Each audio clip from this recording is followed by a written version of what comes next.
নমস্কার। আজকে স্বামী বিবেকানন্দ স্কলারশিপের একটা কমন প্রবলেম নিয়ে আলোচনা করব, যেটা নতুন রেজিস্ট্রেশন এবং স্কলারশিপ রিনিউ করার সময় দেখতে পাওয়া যায়। তো স্কলারশিপ যখন আমরা রিনিউ করি কিংবা রেজিস্ট্রেশন করি, সেই সময় এরকম টাইপের মেসেজ দেখা যেতে পারে যে sorry invalid last exam roll number, কিংবা মেসেজ আসে যে no data found, please try again after some days. ঠিক আছে? তো এই দু ধরনের যদি কোনো মেসেজ আসে, তো এই যে প্রবলেম দুটো হচ্ছে, সেই প্রবলেমের কি সমাধান আছে এবং আমরা জানবো যে এই প্রবলেমটা কখন, কাদের সাথে, কেন হচ্ছে। যদি তোমাদের সাথে এই ধরনের প্রবলেম হয়ে থাকে, তো আমি সেটা বলছি তোমার সাথে এই প্রবলেমটা হওয়ার কি কারণ রয়েছে এবং তোমাদেরকে এই প্রবলেমের সলিউশনের জন্য কি করতে হবে। রিনিউ এবং নতুন রেজিস্ট্রেশন দুক্ষেত্রেই যেহেতু এই সমস্যাটা দেখা যায়, তাই দুক্ষেত্রের প্রসেসটা মোটামুটি সেম। আমি দুটোই তোমাদের সাথে দেখাচ্ছি। তো প্রথমত বলে দিই। আচ্ছা, তো ধরো তোমরা যদি এটা প্রথমে রেজিস্ট্রেশন করার সময় যে প্রবলেমটা হচ্ছে সেটা বলে দিই। সেটা যদি কারো করো, তো এই প্রথমত ডিটেলস যা যা আছে, ৩-৪টে পয়েন্ট বলছি। এই ৩-৪টে পয়েন্ট অনুযায়ী যদি সব হয়ে যায় ভালো, আর যদি না হয় তারপরে যে নেক্সট যে প্রসেস আছে সেটাও তোমাদেরকে বলে দেবো, ফাইনাল যে প্রসেস। তো রিজনটাও বলে দেবো কেন এই প্রবলেমটা দেখা যায়। তো প্রথমত এই যে ডিটেলস যেটা বলতে হচ্ছে, স্বামী বিবেকানন্দ তো কলেজের জন্য আমি রেজিস্ট্রেশন করছি, স্বামী বিবেকানন্দ স্কলারশিপের জন্য। তো এখানে কলেজ, তো যেহেতু কলেজ হবে তাই এখানে প্রথমত এইচএস এখানে সিলেক্ট করে নেবো, অর্থাৎ প্রিভিয়াস যে এক্সাম ছিল সেটা এখানে সিলেক্ট করে নিতে হবে। ঠিক আছে? তো এখানে প্রিভিয়াস এক্সামটা নিয়ে সিলেক্ট করে নেওয়ার পর এখানে বোর্ড দিয়ে দিতে হবে। প্রবলেমটা ওয়েস্ট বেঙ্গল বোর্ড এবং আইসিএসসি বোর্ড দুটো ক্ষেত্রেই যদি হয়, বা ইংলিশ মিডিয়াম কোনো অন্য কোনো বোর্ডের যদি হয়, দুটো ক্ষেত্রেই কিন্তু অ্যান্সারটা একই। ঠিক আছে? তো এখানে বোর্ডটা দিয়ে দিলাম। যেমন একটা বোর্ড আমি ধরো দিয়ে দিচ্ছি। তো ইয়ার অফ এক্সাম এনে দেবে এবং রোল নাম্বার, এই যে রোল নাম্বার যেটা আছে সেই রোল নাম্বারটা কিন্তু অবশ্যই সঠিকভাবে দিতে হবে। ঠিক আছে?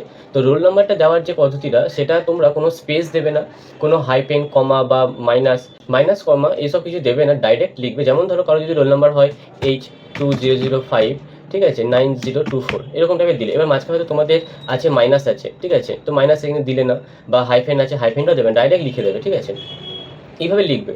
তো এইভাবে লেখার পরও তোমাদের যদি সমস্যাটার সমাধান না হয়, সেক্ষেত্রে নতুন যারা রেজিস্ট্রেশন করছো তোমরা দেখে নেবে যে তোমাদের যে মার্কশিটে যে নাম্বারটা আছে সেটা 60% হচ্ছে কি না। যদি 60% যে কম থাকে তাহলে কিন্তু এই সমাধান কিছু হবে না, তোমাদের তাহলে ফর্ম ফিল আপ করা যাবে না। কারণ এখন থেকে যা হয়েছে যে তোমাদের যে রোল নাম্বারটা আছে সেই রোল নাম্বার অনুযায়ী কিন্তু অটোমেটিক তোমাদের যে মার্কস আছে সেই মার্কসটা ক্যালকুলেট করে এখানে বসিয়ে দেবে এবং তোমার পার্সেন্টেজটাও দেখিয়ে দেবে। তাই 60%-এর মার্কস যদি কম থাকে, ধরো ইংলিশ মিডিয়ামের কোনো স্টুডেন্টদের যদি এরকম হয়, তো তোমাদের দেখে নেবে বেস্ট অফ 5 বা বেস্ট অফ 4 অনুযায়ী যে মার্কসটা তোমাদের হচ্ছে সেটা 60% হচ্ছে কিনা। যদি হয় তবে এটা হবে, তাছাড়া কিন্তু হবে না। ঠিক আছে? আর তোমরা এটা ট্রাই করতে পারো। এবার তোমরা এটা হচ্ছে রিজন যে 60% যদি না থাকে তাহলে হবে না। তো হয়তো তোমার 60% আছে, তা সত্ত্বেও এরকম প্রবলেম দেখাচ্ছে, সেক্ষেত্রে তোমরা কি করবে, কিছুদিন ওয়েট করে নেবে। ঠিক আছে? কিছুদিন অপেক্ষা করার পর করবে। তা সত্ত্বেও যদি না হয়, তোমাদের যে ইনস্টিটিউট আছে বা কলেজ আছে সেখানে তোমরা একটু কথা বলবে যে এই প্রবলেমটা হচ্ছে, তোমাদেরকে একটা আলাদা করে হয়তো ফর্ম জমা দিয়ে এই সলিউশনটা করে দিতে পারে।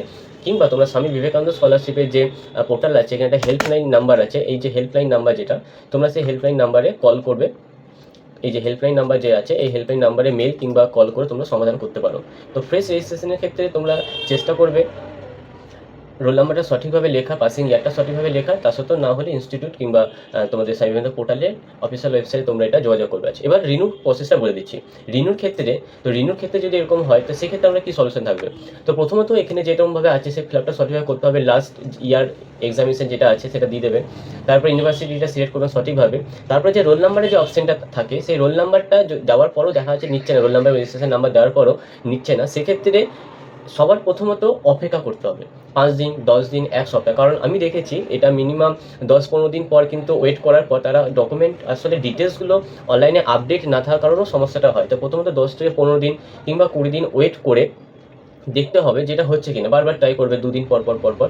তারপরে যদি হয়ে যায় ভালো, আর যদি না হয় সেক্ষেত্রেও তোমাদের সেম ইউনিভার্সিটি এবং তোমাদের যে পোর্টাল আছে সেখানে যোগাযোগ করবে। এই হেল্পলাইন নাম্বার যোগাযোগ করে তোমরা সমাধানটা নেওয়ার চেষ্টা করবে। ঠিক আছে? আর এই প্রবলেমটা মোটামুটি তাদেরই হচ্ছে ম্যাক্সিমাম, যাদের নাম্বারটা 60%-এর মধ্যে হচ্ছে না, অর্থাৎ অ্যাপ্লিকেবল এলিজিবিলিটি যে মার্কস, স্কলারশিপ পাওয়ার জন্য যে মার্কসটা দরকার সেই মার্কসটা যদি না থাকে, হিসাব করে দেখবে সেই মার্কসটা যদি না থাকে, তাহলে কিন্তু তোমরা কোনো মতেই এই রেজিস্ট্রেশনটা করতে পারবে না। ঠিক আছে? এই হচ্ছে সমস্যা। তোমরা পোর্টালে যোগাযোগ করতে পারো কিংবা তোমাদের ইনস্টিটিউটে জানাতে পারো। তাছাড়া কিন্তু কোনো ট্রিক বা কোনো কিছু নেই এটা দেওয়ার জন্য। কোনো মাইনাস কিংবা হ্যাশট্যাগ কিংবা স্ল্যাশ যদি কিছু থাকে ওগুলো কিচ্ছু দেবে না, নর্মাল যেভাবে আছে নর্মাল লিখে দেবে। ঠিক আছে? এইটুকুই ছিল আজকে একটা ভিডিও, ছোট্ট ভিডিও। ভিডিওটি দেখার জন্য